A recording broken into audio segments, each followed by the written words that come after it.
القطار. حان وقت قطار الحكايات.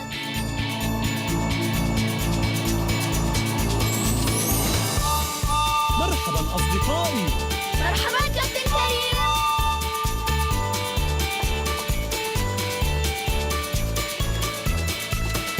من أصدقائنا سنلتقي؟ ترى من هو هذا الصديق؟ هيا اركبوا معي في رحلتي، هيا معا في قطار الحكايات. لي مهارة ولك مهارة. يبدو أن عصفورة رأت أحداً. هل تعرفون من هو؟ أرى أذنين كبيرتين. أذنان كبيرتان؟ إنها حبوبة. ما أجمل زهرتها البرتقالية. معكم حق، أحسنتم، إنها حبوبة. هيا نرحب بها. عرفتها من لونها أبيض وأسود. هلا حبوبة. من تنتظرين؟ هو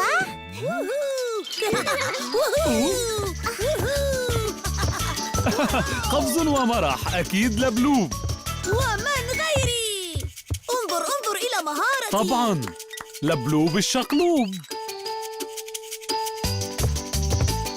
جميل أن تكون ماهراً. أرأيتم؟ عصفورة ماهرة أيضاً. ولكن ما بها حبوبة؟ تبدو حزينة. ألن تشاركينا؟ لست ماهرة بشيء، لا جري ولا قفز ولا شقلبة. انظر. أوه لا. ولا حتى الصفير أيضاً.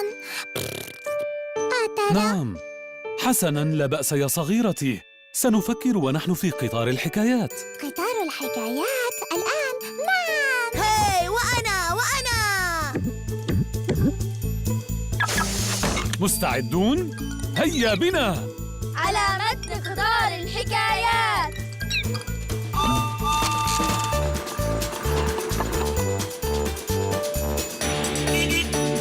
فوم فوم، سيأتيان معنا في القطار.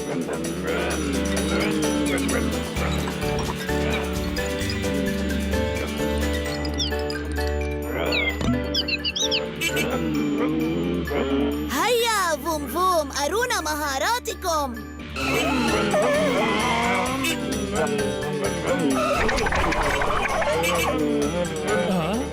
هذا فعلاً رائع.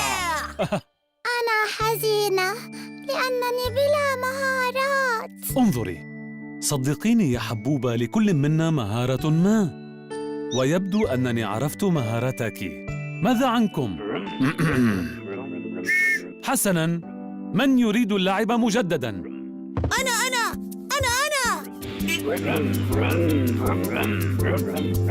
اسم اللعبة اجمد كالحجر، ومن يجمد لمدة أطول يفوز. أنتم مستعدون؟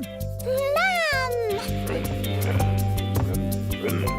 1 2 3.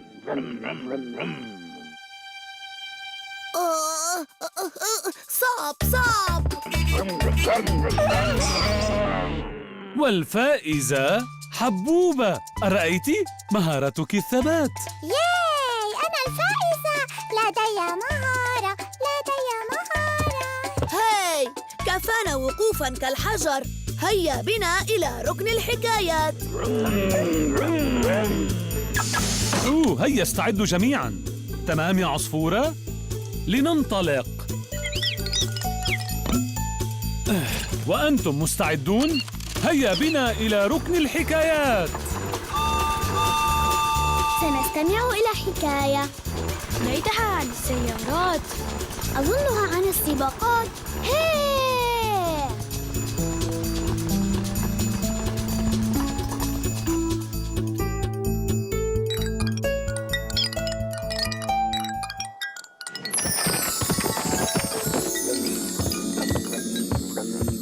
جاهزون للحكاية؟ كلنا أريد حكاية عن القفز. كنت أفكر في... وجدت الحكاية. خذوا أماكنكم واستمعوا جيداً. جاهزة كابتن كريم. وأنتم جاهزون لسماع الحكاية؟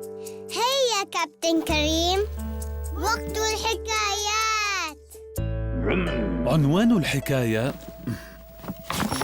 الفارس الصغير والغول الكبير. وهي حكاية تتكلم عن شجاعة الفرسان ودفاعهم عن المملكة. كان يا مكان في قديم الزمان في مملكة بعيدة عاش غول شرير كان يؤذي الجميع، وكلما حاول فرسان المملكة طرده فشلوا. فما إن كان الفارس يصيح هجوم حتى يخرج الغول عصاه الكبيرة الخطيرة المثيرة ويجمده في مكانه كالحجر. يا له من شرير. طبيعي، إنه غول. وذات يوم قرر الملك إرسال ما تبقى من فرسانه: أبو ذقن وأبو لحية وأبو صفيحة. أيها الفرسان، انتبهوا جيداً، أنتم أملنا الباقي للتخلص من هذا الغول الشرير. هتف صوت منخفض. نظر الملك وفرسانه بدهشة. اسمي الفارس الصغير، وسوف أساعد مملكتي في التخلص من هذا الغول الشرير. حاول الملك وفرسانه الثلاثة أن يكتموا ضحكهم وهم يتعجبون.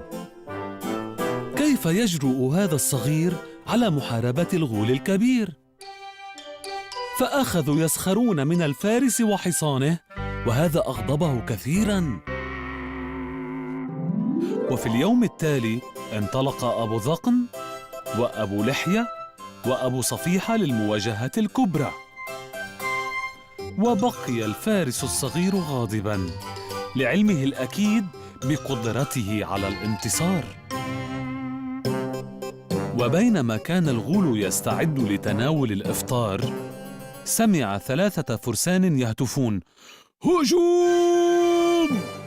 هب الغول واقفاً وبضربة قوية من عصاه الكبيرة والخطيرة والمثيرة جمدهم كقطع الحجر. واحتفالاً بنصره على آخر الفرسان، التهم الغول طبقين جديدين، ولكنه لم ينتبه لفارس آخر، فارس يعرف بالفارس الصغير ذي العقل الكبير. بهدوء شديد وحذر كبير اقترب الفارس الصغير من الغول، وكلما نظر الغول ناحيته تجمد فارسنا حتى صرخ: هجوم! تفاجأ الغول وقفز، ولما رأى الفارس الصغير ضحك. ما هذا؟ فارس أم ثائر؟ اذهب يا صغيري وعد عندما تكبر. قفز فارسنا عن حصانه وأمسك بعصا الغول الكبيرة والخطرة والمثيرة، وبكل قوته ضرب بها الأرض فتطاير الشرر، وتحرر أخيراً فرسان المملكة جميعاً. أما الغول فتجمد كالحجر، وعاشت المملكة في سعادة بفرسانها، خاصة أشجعهم فارسنا الصغير. النهاية. أعجبتكم؟ حكاية رائعة صحيح؟ طبعاً، بالذات لما قالوا هجوم. الفارس الصغير صغير مثلي، وهو ماهر مثلي تماماً. والآن ماذا عنكم؟ ماذا أعجبكم أنتم في الحكاية؟ حان دوركم لتمثيلها. فرسان هجوم! هيا على حصاني. أنا الغول. تجمدنا كالحجر، سأختبئ كالفأر. مرحباً، حرروا الفرسان، لنحتفل. عاش الفارس الصغير. أحسنتم أصدقائي، يبدو أنكم أحببتم الفارس الصغير وحكاية التجمد كالحجر. أوه، كيف تفعلينها يا حبوبة؟ كيف تجمدين مكانك؟ لا أعلم، أظن أنها مهارتي. سعيد باستمتاعكم بالحكاية، ولكن حان وقت الذهاب إلى القطار. إلى قطار الحكايات.